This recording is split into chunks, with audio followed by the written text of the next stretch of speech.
Hello, and welcome to another episode of Boundless Body Radio. I'm your host, Casey Ruff, and today we have another amazing guest to introduce to you now. Lisa Lanassa is a mom of two, wife, adventurer, coffee fanatic, and founder and CEO of diaVerge Diabetes. Lisa founded diaVerge Diabetes in 2015 after her own personal discovery of the empowerment and complete lifestyle transformation that can come from gaining better control of type 1 diabetes. She has successfully been maintaining A1C levels of less than 5.5% since January of 2015, a dramatic health transformation that led to a reduction of over 3% from 7.8% A1C to a 4.4% A1C. Wow, after only 4 months. Encouraged by her husband to write about her incredible health improvements, diaVerge was born while Lisa was living in the middle of Argentina after 13 years of struggling daily with type 1 diabetes. Lisa holds a Diabetes Paraprofessional Level II certificate through ADCES and Diabetes Educator certificate through IDF, along with her extraordinary team of Allison Herschede, I'm going to screw these up, Lucía Feito Allonca, and Kory Seder, all impacted by type 1 personally. diaVerge brings everything that they have learned from optimizing their own health and teach their clients around the world how to better manage blood sugar levels and reduce the burden of diabetes. Lisa Lanassa, what an absolute honor it is to welcome you to Balanced Body Radio. Thank you so much. It's a joy to be here. How bad did I do at those names? No, you did great. I did okay? Okay. You did Well, great, yeah.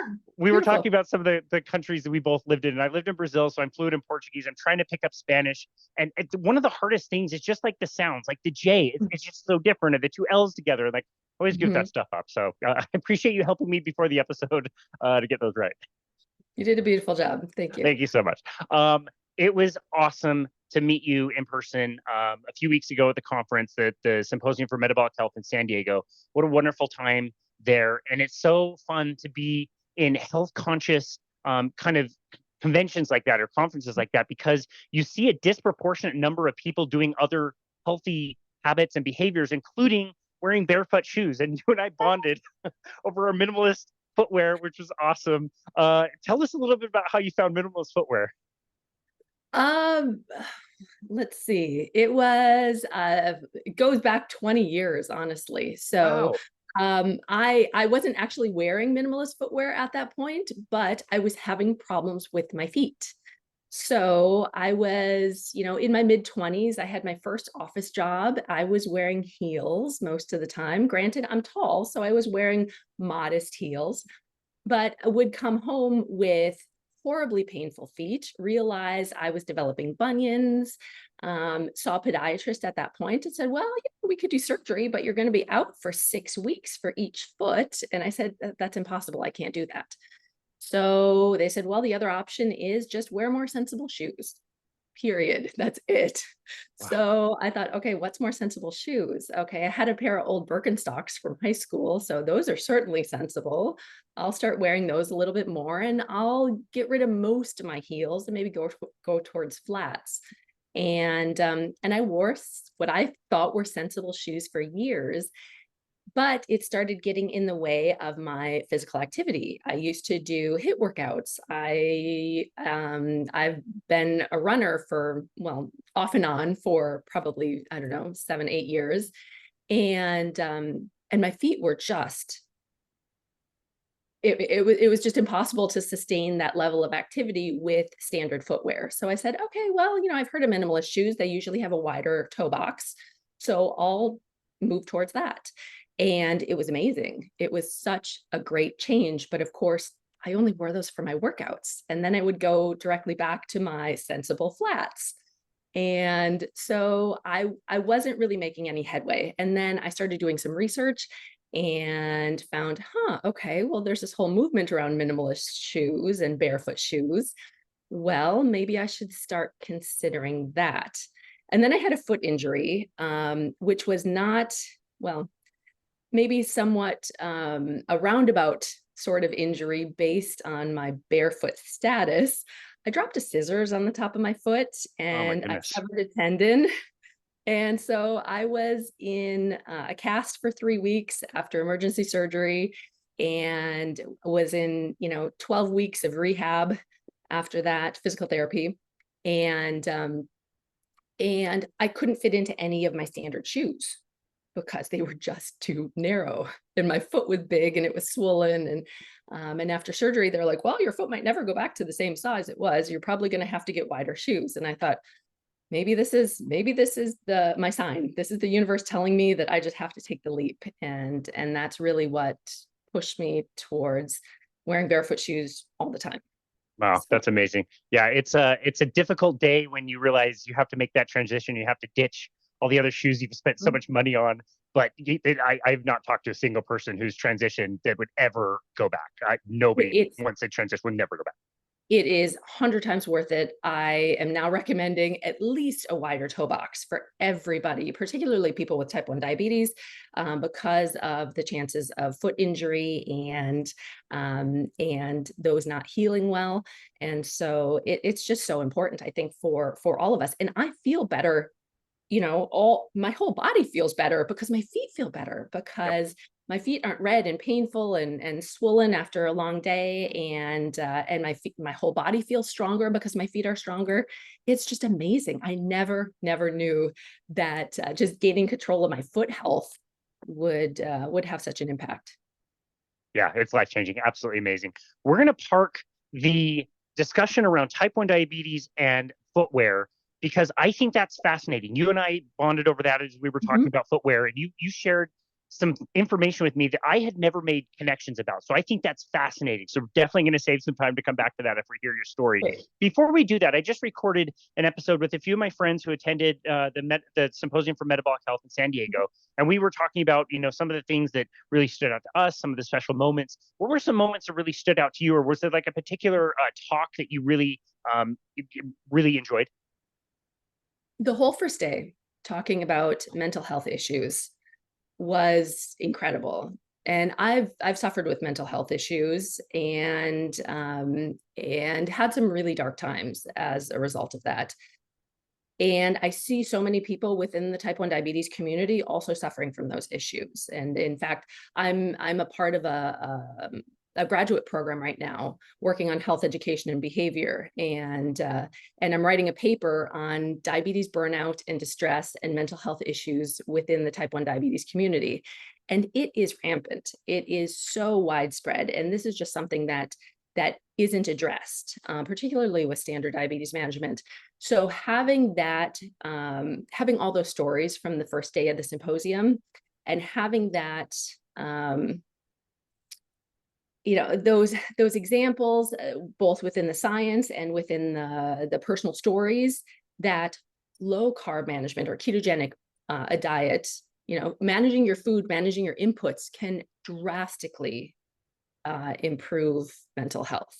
I think that was just so incredible to hear, and it's something that I'm trying to talk about every day, about the benefits of the low carb diet or the ketogenic diet for mental health in people with type 1. Mega. That day was just absolutely mega. Yeah. So last year I went to the symposium, and I didn't even realize most conferences are 3 days. So I didn't even realize they had a special day on Thursday. So I missed the whole thing. This year, I had an early flight on Thursday. I got delayed, so I had to miss the first few chats. Unfortunately, that included Dr. Georgia Eid. I had to go back and watch it later. But I was stunned because most of these conferences, again, they're Friday, Saturday, Sunday. This one is Thursday, Friday, Saturday, Sunday, which means people have an extra day of travel. They either need to get in early or the night before. I show up at the conference. Again, I'm a few hours late, just in time for Nicole Laurent, who is absolutely incredible. The place was packed. It looked like a Saturday. The whole thing was full. I was not expecting that at all. It was wonderful that we were able to have those discussions. You heard about the one also. I'm not sure if you were there in Florida when they did, I believe it was low carb Boca. The whole first day was about type 1 diabetes. Were you at that one? Yeah, by Allison Herschede, who is in my company. She's my right hand. She was one of the presenters there. So everybody talks about that. Everybody said that day was epic. Yeah, because, unless you are personally impacted by type 1 diabetes, or for example, the recent day one personally impacted by mental health issues, or you have somebody in your immediate circle who is, you don't know about these things. You don't know how debilitating and how important it is to be talking about these topics. So I'm just so grateful to, to Doug and Pam for bringing these topics to the forefront and creating a stage for them. Yeah. It's such a wonderful job that they do. They put on a great conference. Every conference needs a Doug to hustle up the questions so people don't monologue at the microphone. But I've been in the personal training space. I worked at a bike shop. I've been to lots of conventions and conferences and things like that. And one thing that's so unique when you get a group of people who are low carb, ketogenic, everybody is so energetic. They're so happy. You're just in this room with all of your friends that you haven't like met yet. Like as soon as I met you, I'm like, we're friends. Like, you know what I mean? Like it's so unique. The energy. Yeah, sorry, didn't mean to interrupt, but yes, I Good. agree 100%. The energy is amazing. And I was really struck by that as well, to say, everybody is so incredible, so supportive, so energetic. Everybody wants to know, how everybody else got to this place, because we are still kind of a small group. We're definitely on the forefront of realizing how many things can be affected by what we put into our bodies. Yep. I get so hopeful when I'm in that conference room and all the people are like bought in and energetic. You look around at 2 p.m. on a Saturday when we've been going from 8 to 6 and blasting through a lot of rest periods, and everybody's just paying attention and totally like dialed in. And then you leave the conference center and you realize like, oh, we are a very, very small subset. We need to keep getting this message out, which you've been doing such an amazing job with your company. Let's hear about your personal story about what it was like to be diagnosed a little bit later in life than I hear most people with type 1 diabetes are diagnosed. Tell us about your story about how that went and what it was like to try to manage this diagnosis. Yeah, well, thank you.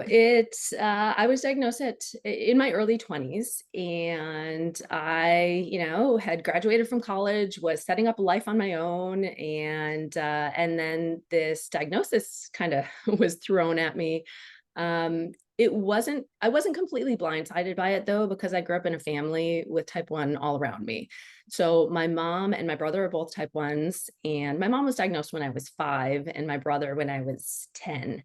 So I really grew up with type 1 diabetes around me, although, you don't really understand what it's like to live with a condition until you have it yourself. So in my early 20s, that was, I have to say that if a person were diagnosed, that was actually a pretty good time, because I was going through so many transitions already. And maybe it just fit with my personality style. I don't know.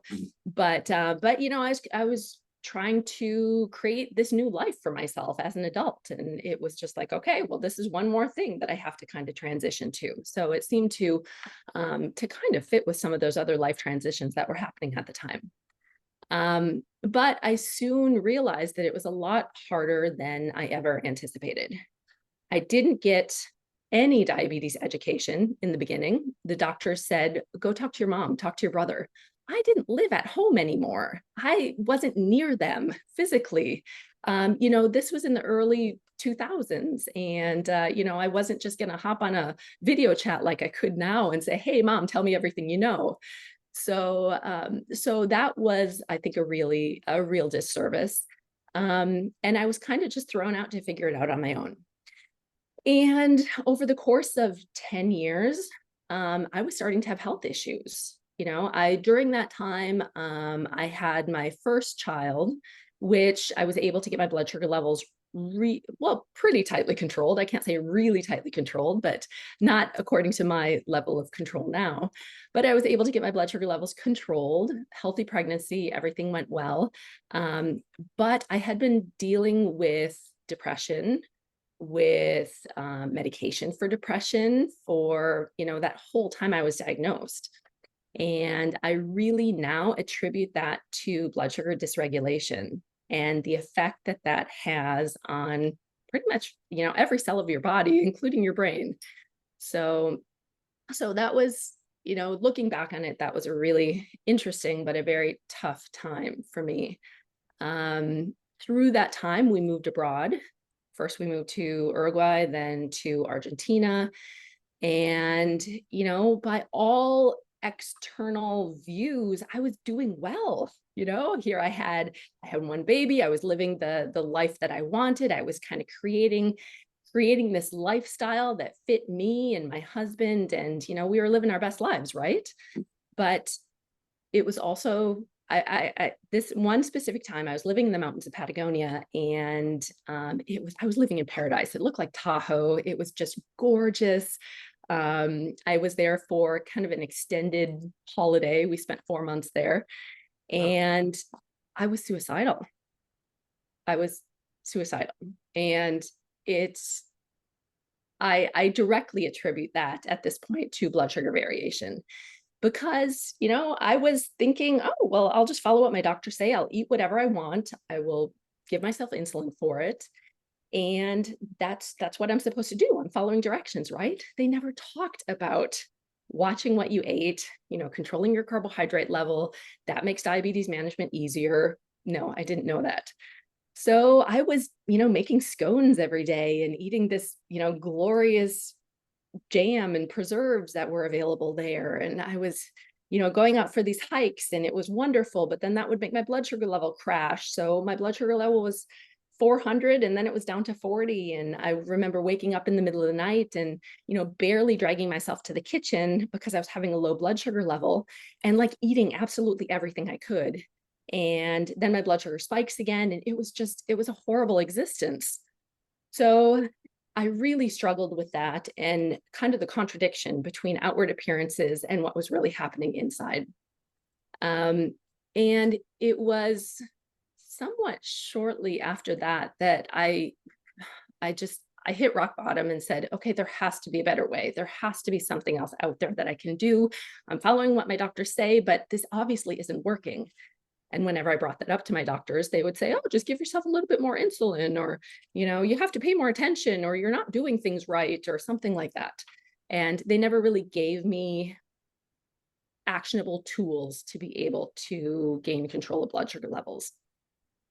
Unfortunately, most people have to figure that out for themselves. And that is horrible. That is horrible. People are suffering as a result of this, and doctors are absolutely no help in most cases. There are more and more good ones out there that have access to this information now. But it was a matter of clawing myself back to health. And by this time I was living in Cordoba, Argentina, and I had seen a continuous glucose monitor graph, a CGM graph online, which shows your blood sugar levels over a certain period of time. And if you go into a standard diabetes group, you will see blood sugar level graphs that go up and down and up and down and up and down all day long. And this graph that I saw in a group was little tiny movements, just beautiful, like all within range. It was like so straight. I had never even known that anything like that was possible. So I started asking questions. I'm like, how did you do this? I want this. What's your secret? Please share, because I didn't even know this was a thing. And this person referred me to Dr. Bernstein's Diabetes Solution book. And this book was mentioned a few times in the symposium. It is actually, I have it here. It's actually our guidebook. It's our manual, our kind of Bible, if you want to call it that, for diabetes management. And although it's getting a little older and dated, it has really what we need to do to get blood sugar levels under control. Now, it's one of those things, though, that like all health improvements, I suppose, it's simple, but it's not always easy. So that's where we come in. I found this independently of all of my employees. We all met online in these diabetes management groups, and we all found this information independently and said, okay, we have to help people. We don't want people to go through the suffering that we personally had to. And now I'm only 25 or 23 years into my diabetes diagnosis. Allison is more than 40 years type 1. She was diagnosed as a toddler. Lucy is over 30 years type 1. And we've all seen what standard diabetes management can do. And just like barefoot shoes, once you see the improvements that can happen both mentally and physically through all aspects of our lives, you don't ever want to go back. And you just want to help people discover this information. So it really is a labor of love, and something that we came to through our own struggle and suffering. Wow, what an amazing story. I can just get such a great sense of your passion to get this message out there and to like really, really help people. I love that. Thank you for sharing your story and being so vulnerable about that super dark time in your life. That must be really hard to kind of revisit. And I don't want to blast past this because we talk about this. We've hosted lots of type 1 diabetics, and we talk about that blood sugar dysregulation, the highs and the lows. I think we should spend some time here. Like, I don't want to just pass this up. Tell us about how difficult it really truly is when your blood sugar is fluctuating so much. What do the highs feel like? What can happen inside the body? You obviously said it's not great, all the different things we know about it. And then the lows also, like how bad is it to be swinging your blood sugar so drastically? And what is it about type 1 diabetics that have that issue more than the normal person on the street would realize? Well, there's a lot of information there, a lot to kind of unpack there. So first of all, type 1 diabetics, I think, are really unique in this aspect. You know, we are kind of the canary in the coal mine, or the guinea pigs, that we can see directly what our inputs are doing to our bodies based on our blood sugar levels.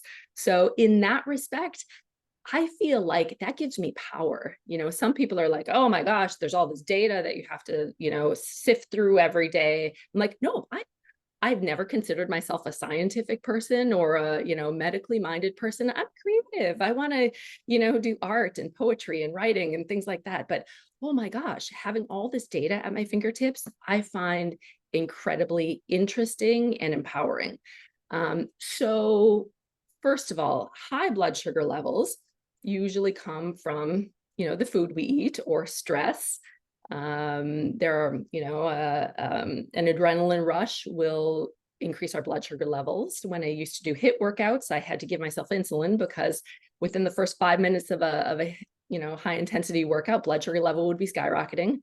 And high blood sugar levels make you feel, well, both highs and lows make you feel very foggy, you can't think clearly. High blood sugars make you sleepy. They've been shown to affect academic performance, work performance. Depending on how high your blood sugar level is, that can get into a very serious state of diabetic ketoacidosis, where it's usually a combination of dehydration and high blood sugar levels create an acidic state in the body, and that is absolutely a medical emergency and can cause death. So, you know, we're constantly on this teeter-totter to say, okay, you know, you don't want it too high, you don't want it too low, you want it just right, somewhere in the middle. So as type 1 diabetics, we have all of these variables that we have to you know, use in one direction or the other. So the other alternative, you know, other than the hyperglycemic, the high blood sugar levels, is the hypoglycemic, which is the low blood sugar levels. And those, it's generally, you get very sweaty, you get agitated, jittery. Sometimes people get very combative. You know, they say, you know, a spouse might say, okay, you know, I know when my husband or wife is like fighting me either verbally or physically, that generally means a low blood sugar level. And for low blood sugar levels, sometimes it can be mistaken for being drunk. That is a big thing. Whenever I see people out on the roads, I'm like, they're kind of stumbling around. They don't really look like they have it all together. You know, there's always something in my head that says, okay, could that be a low blood sugar level instead of Wow. you know, public intoxication? So, you know, it's, and at that point, when your blood sugar level gets low, your body is getting into a state of self-preservation at all costs. So usually for the person that is experiencing the hypoglycemia, your body just wants to eat. You know, your instinct says, okay, feed me carbs right now, because you're trying to maintain brain function here. And so that's why in my story, when I said I was having a low in the middle of the night and I went to the kitchen and I just wanted to eat everything. I mean, there's kind of a meme or a joke, a terrible joke around type 1 diabetes saying that, you know, you'll sit down on your kitchen floor and like eat the whole kitchen, you know, during the night. And that's really what it feels like. Like it's just this primal instinct that I have to eat now. And so that's a big challenge too, is to say, okay, how can we treat hypoglycemia and get our blood sugar levels up to normal without eating everything in sight? And so it's interesting Wow. practices, Yeah. but yes, there are definitely really strong feelings and behaviors associated with both highs and lows. And, they can affect how you move through the world, how your performance every single day, whether that's at work, in an academic setting, among friends and family members. It can really affect all aspects of your life. And it physically feels awful when you're fluctuating between super high and super low. It's crazy. And that would happen multiple times every single day. Oh my goodness. Yeah, that's crazy. Our good mutual friend, Nairi Missisian, describes one of her hypo incidents where everybody, I think it was in London where she was, everybody thought she was drunk and she didn't drink anything. But like, luckily I think it was a boyfriend at the time, ran in and grabbed some sugar packets and she was able to kind of pull through. But like, she got into a really bad situation where, again, everybody thought she was drunk. It was just a hypo. Yeah. Yeah. And, the stigma around public intoxication kind of says, oh, you just leave them, right? So the chance that if she didn't have that support with her, that she could have just been, left on the road and people would just pass her by. That's horrible. Totally. I don't have her name in front of me, unfortunately. She made a presentation at the symposium. Rashani, I believe her name was. Yes, Rashani Singh. Amazing. I was not familiar with her work. She's going to be on the show in a few weeks. Her whole presentation, I haven't talked to a single person that didn't say that presentation was incredible. And she really brought to the forefront, type 2 diabetes, but also type 1 diabetes, and that the mental, not just, the mental things that you were describing and the depression and all the things that come along with having unregulated blood sugar, but also this is traumatic. This is a huge amount of stress to try to deal with this stuff. And again, I don't think too many people are talking about how difficult that really is. What was that like for you to try to again, you're not told anything about nutrition. And so you eat the food and then you have to dose yourself. And it's this like moving target that seems awful and nearly impossible to try to manage. Oh my goodness. Like, can you tell us about what it's like? Is it a trauma? Would you describe it that way? Yeah, definitely. For most people, I would say it's absolutely a trauma. It's, I wish I would have more, I wish I would have written more or recorded myself more about how I felt during some of these times of dysregulation. I'll have to go back into my journals and see what I can dig up there. But yeah, looking back on it, it's a little bit fuzzier, but absolutely. Even just thinking that you have this lifelong diagnosis, there's absolutely no cure. So many people in the general public believe, oh, you just take insulin. Yeah, you're fine. You take insulin, you're fine. No big deal. Go on with your life. And honestly, there are some people within the diabetes community that treat it just like that too. You say, oh, you just take insulin, you're fine.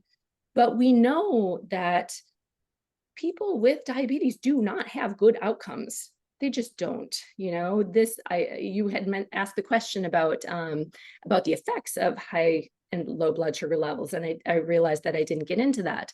But high blood sugar levels in particular are known to cause systemic cellular damage throughout the body.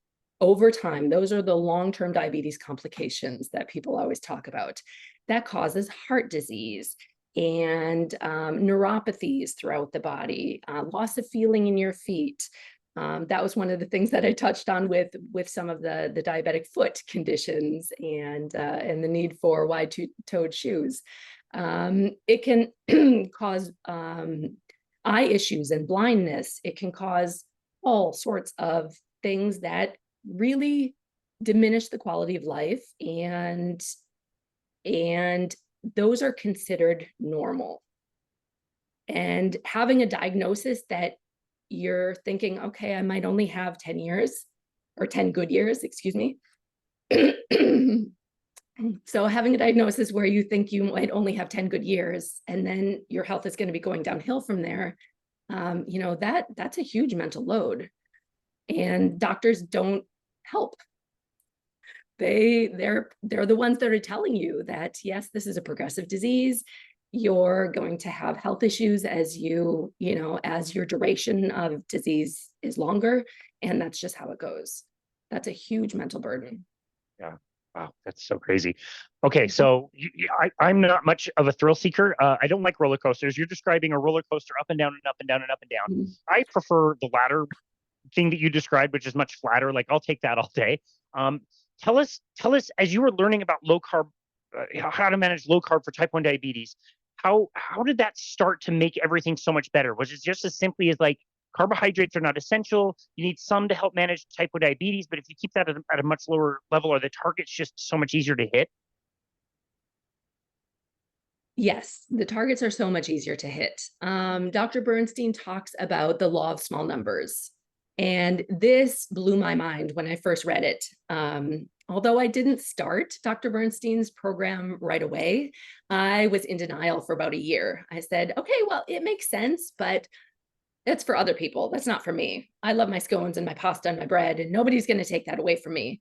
But then I tried everything else and realized nothing else worked. Like Dr. Bernstein said, his program would work. So I decided to try it. And so Dr. Bernstein's law of small numbers says, if you eat small amounts of carbohydrates, you need small amounts of insulin and then only small corrections for those high and low blood sugar levels. So if you have a blood sugar level within this range, you can just kind of go, it's just moving right along and, oh, it's starting to get a little bit higher. Well, I know exactly what to do. I'll take a half a unit of insulin, which a half unit of insulin is tiny. Tiny. And that's all I need. That's all I need to get my blood sugar level back to range. It used to be that I would take 10 units of insulin to get my blood sugar level back to range. And inevitably that would be too much. And then I would go low and I would eat as much as I felt I had to. And then I'd go high again and the cycle would keep repeating. But this is just saying, small controlled movements, small amounts of carbohydrates, only small amounts of insulin and small corrections when needed. That blew my mind. I didn't know that was possible. So once I started controlling the amount of carbohydrates that I ate, things just kind of fell into place. I needed to reduce my insulin right away. That's one thing that we always warn people. If you are used to eating a lot of carbohydrates, you will probably need to reduce your insulin substantially. So if you're not comfortable doing that yourself, make sure to have help doing that. Talk to your medical professional. Hopefully they're one of the supportive ones.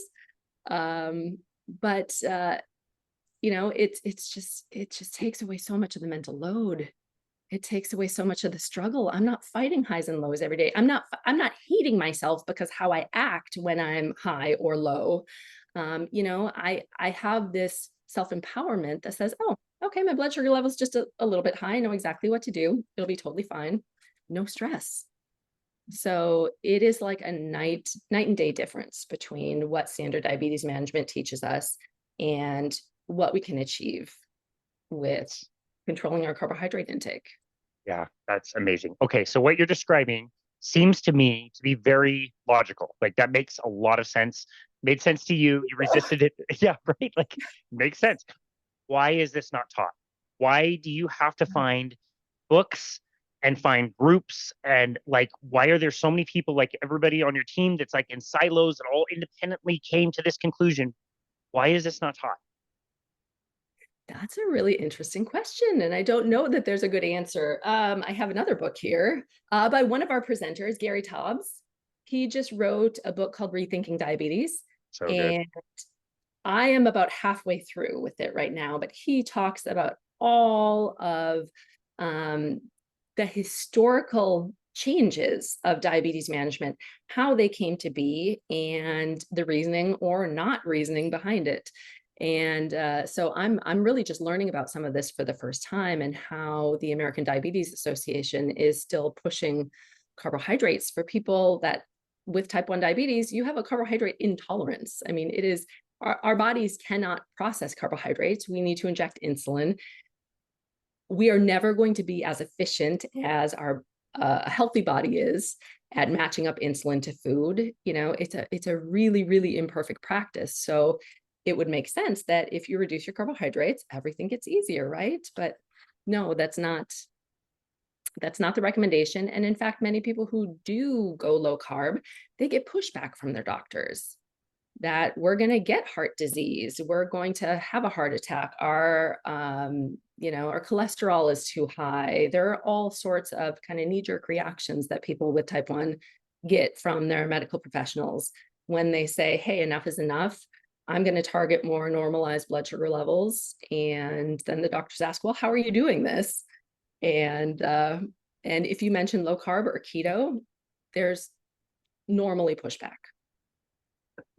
That's crazy. Wow. Okay. So I finished Gary Taub's book a few months ago. So I can't recall exactly what it was, but I remember it was something like people knew that low carb would help with type 1 diabetes. It wasn't a cure. We invented insulin. Insulin could then help regulate blood sugar. And then it became like, well, we have insulin now. So these people are on like restricted diets, but maybe they don't need to be. It's really tough for them. They can't eat the way other people eat, and they would really like to. So let's just let them eat whatever they want. We'll just give them more and more insulin. They didn't realize the long-term effects of injecting insulin.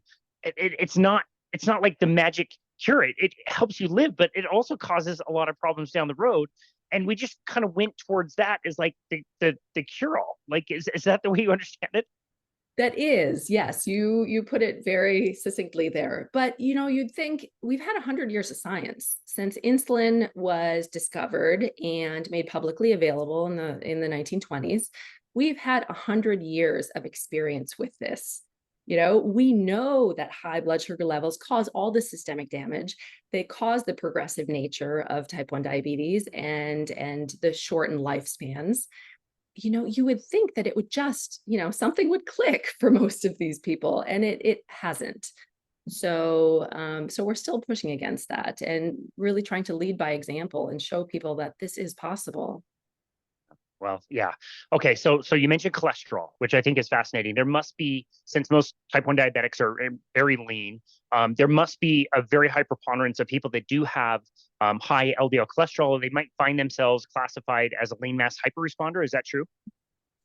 I don't have the science behind that or the numbers behind that. Anecdotally, yes, it seems true.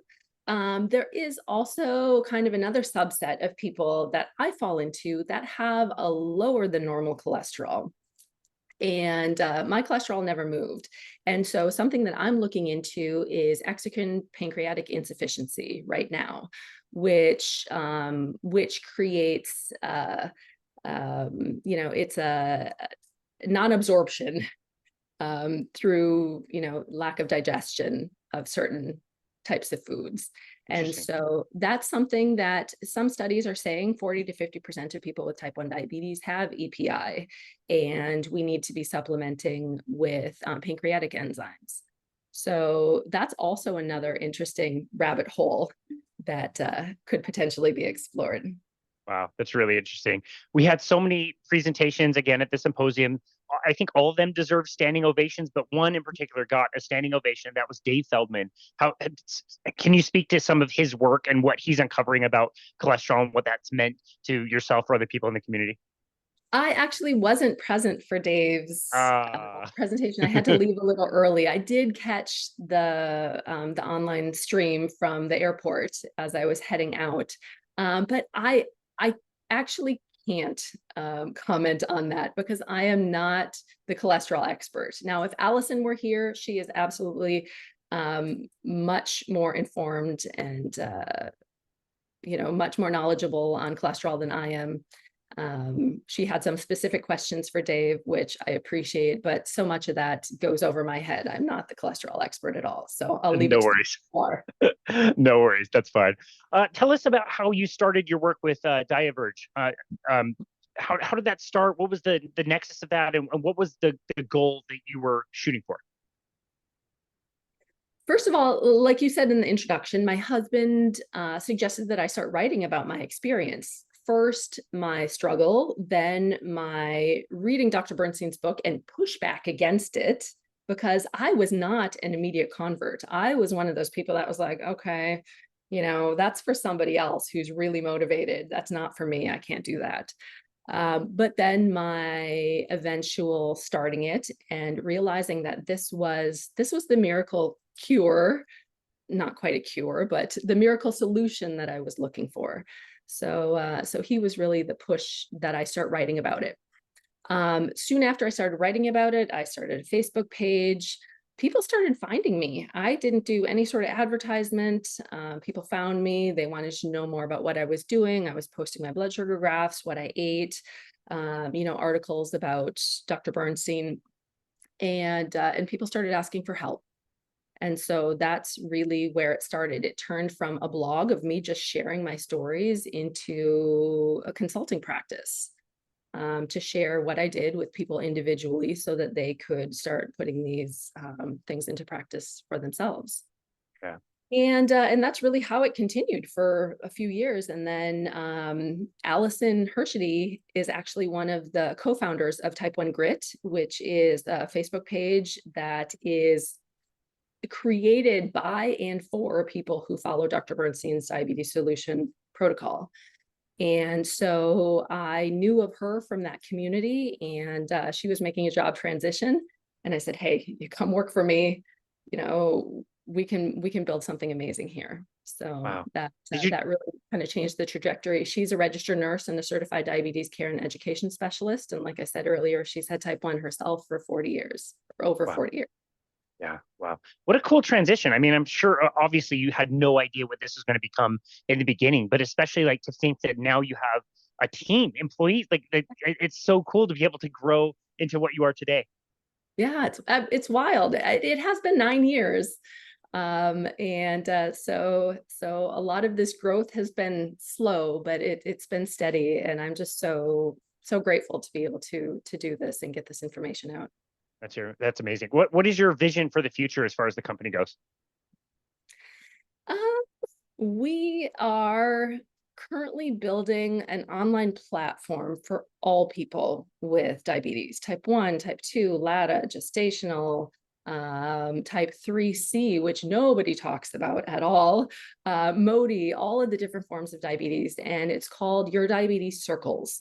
And it's really creating circles of community and belonging for all the people affected by diabetes, because I realized through my experience and through the experience of working with so many other people that we're isolated.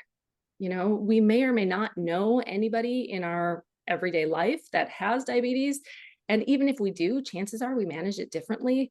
So let's bring all of these people together so that we can find our own little communities in however we identify, whether we're using multiple daily injections or whether we're using an insulin pump. You can go to a pump community, you can go to a type 1 community, you can be parts of all of these little circles. And so we're in the process right now of building the platform for that. And we're going to be welcoming our first members there very shortly. That's So incredible. that's our huge community project that we're working on.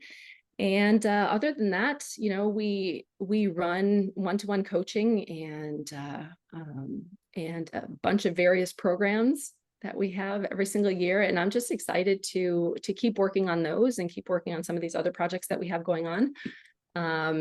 I would love to write a book at some point about lifestyle design and how that really ties into type 1 diabetes management. So that's on my someday list. I love that. That's amazing. It's so fun to ask people in the low carbohydrate community that question about what their vision is for the future. And people might not know exactly what they're going to be doing. They just know they're never going to stop. We're not going to stop. We're not going to shut up about this ever. We're going to just keep going and expanding and do whatever we can to get this message out to more people, whatever that looks like. Absolutely. And like we said earlier too, about once you see the health benefits that come from some of these different steps that you're taking, whether it's shoes or low carb, et cetera, you don't want to go back. And that's something that we've talked about as a team before too, saying, if there's ever a cure for type 1 diabetes, if there's ever a cure, would you go back to just eating everything? Would you? And I think all of us have come to the conclusion that no, this is so much better for us. And like I've said a million times throughout this, that we feel better both mentally and physically. There's so many other health benefits to a lower carbohydrate approach. And even if you don't want to go completely low carbohydrate, just focus on whole foods. Get the ultra processed stuff out of the kitchen and focus on whole foods. And blood sugar levels for everybody, whether you are non-diabetic or diabetic, will thank you for it. Yeah, absolutely. There's just a recent article published in Time. I'm not sure if you saw it, Time magazine, that talked about how ultra processed foods are probably not as bad as people think, and we should get them out to the poor communities and all this stuff. And it's so bad. It's so bad. It's terrible. It's a mainstream. People read that. It's crazy. I saw the headline, but I chose not to click on it. Yeah, maybe don't waste your time. Yeah, it's so sad. And it just gives people permission to continue doing what they were doing before, which is terrible. What's a normal day of eating for you now? I do a lot of time restricted eating. So some people would call that intermittent fasting. But I usually don't eat anything in the morning. I'll have my black coffee, usually salt water beforehand, black coffee, and then I won't eat anything until at least noon. Today it was 4 p.m. that I ate. So I really just listen to my body, and if I'm hungry, there's nothing saying that I'm not going to eat earlier. Sometimes I'm hungry at 11, and okay, fine, I'll eat at 11. Sometimes I'm not hungry until 2 or 3 or 4. And that's usually when I eat. So today I had 4 eggs and some chorizo, Spanish chorizo sausage, which is super clean. I was just looking at the ingredients again today, and I love it because it's pork and salt and some spices, and that's it. So amazing. And then since I am in Spain, dinner time is always late. So when I'm talking to people in the US, it's always kind of surprising saying that, well, restaurants don't open up here until 8:30. Dinner time normally doesn't happen until about 10 if you're going out. So usually at home, we eat at about 9. Now my kids are older, so it used to be about 8. Now we've stretched it a little bit later. So we eat dinner at about 9. And it end up staying up a little bit later, but that's okay. Yeah, that does not work with my bedtime. Usually in bed by 9. I think everybody in Spain is a night owl. I really do. So that's cool. That's great. Well, I love that. Diet sounds amazing, and I know you have amazing food in that part of the world, which is awesome. Like we said at the beginning, I wanted to save time for this. Diabetics and footwear. Again, I think this is such an interesting angle, not just to type 1, but also type 2. This can be a problem. Can you explain why the feet in particular can be problematic with the diagnosis of either type 1 or type 2 diabetes? Yes. Well, feet, of course, are absolutely crucial to all of us. We want to keep our mobility for as long as possible. But with diabetes, and both type 1 and type 2, if you're running higher than normal blood sugar levels, that hyperglycemia that we were talking about earlier, that can create damage through all the small blood vessels in your body, and your extremities are the first things that show signs of that. So when that happens, you lose sensation in those areas. If you have any sort of injury to those areas, you're probably not going to notice because it's not going to hurt. So in the case of narrow shoes, toenails can cut into the next toe, you can get abrasion, you can get blisters. And when that happens and you have this diabetic neuropathy, the damage of the blood vessels in your feet, and you can't feel your feet anymore, or even you have tingling, you're less likely to know that the skin is damaged, and you have a longer healing time and the greater incidence of foot ulcers. So we want to of course, normalize blood sugar levels whenever possible. There are people who come to us with neuropathy, and we work on normalizing blood sugar levels very slowly. Once they have neuropathy, you have to go super, super slowly. You can't just say, oh, I'm cutting out all carbohydrates and I'm going to drop 5 points of my A1C within a few months. No, that doesn't work. That will actually make neuropathy worse. So super slow and controlled improvements in blood sugar levels, and wider toed shoes so that you're less likely to have the abrasion, you're less likely to have blisters, you're less likely to have issues with toenails, and actually too, movement of your toes through walking will improve blood circulation. So it's kind of a win-win. Now, I would never suggest that a person with type 1 or type 2 goes directly to barefoot shoes, because as we both know, there's a decent amount of strengthening that has to happen in the feet, and mobility exercises, and that sometimes can take a long time. So, but just focusing on a wider toe box to start. I'm not the podiatrist here or the foot expert, but I would probably say, a pair of Ultras would be a good first shoe that has a decent amount of cushion, and but yet a wide toe box. And I don't know, what do you think? No, that's great. It's super well explained. Not the podiatrist, but able to give like a perfect explanation of all of that. I love that. Have you found anything beneficial as far as like textures as well, like actually being barefoot on like different kind of surfaces that have more texture? Has that helped at all? Is that something you've explored? Well, I live in the city, so I don't really want to be barefoot, on the city streets all the time. But I do have, even just textures within my house that I focus on. I have 2 patios here, and I do like, I have a textured roller that I use, and I'm a fan of like pebbles and things like that too. So I do use those. But I've even noticed that with my barefoot shoes, those are very thin and they have a great ground feel, that I love exploring textures outside, just on the sidewalks with my barefoot shoes. I will purposefully step on twigs and curbs and things like that to be able to, really kind of play with that. And I find joy in that. Yeah, that's very well said. That is one thing that really surprised me when I started seeking out some of those uneven things in minimalist footwear. And if it's like a kind of release, but also again the texture. And we don't have any affiliation with them at all, but I have the Naboso Neuro Ball, and it's a ball that splits into 2, and it's got these little pyramids on it all over. They're tiny, but they provide this texture. And I thought when I got it, I was like, oh, this would be like a nice like release tool, but it's actually the texture. My feet love to explore like different surfaces and things like that. So that's cool that you mentioned that. Yeah, Yeah. no, it's awesome. Between that and toe spacers and things like that, I'm wearing toe spacers right now. Like, so awesome to get your feet to. I am too, actually. Ah, nice. I knew you were my people. Exactly. Yes. Yeah.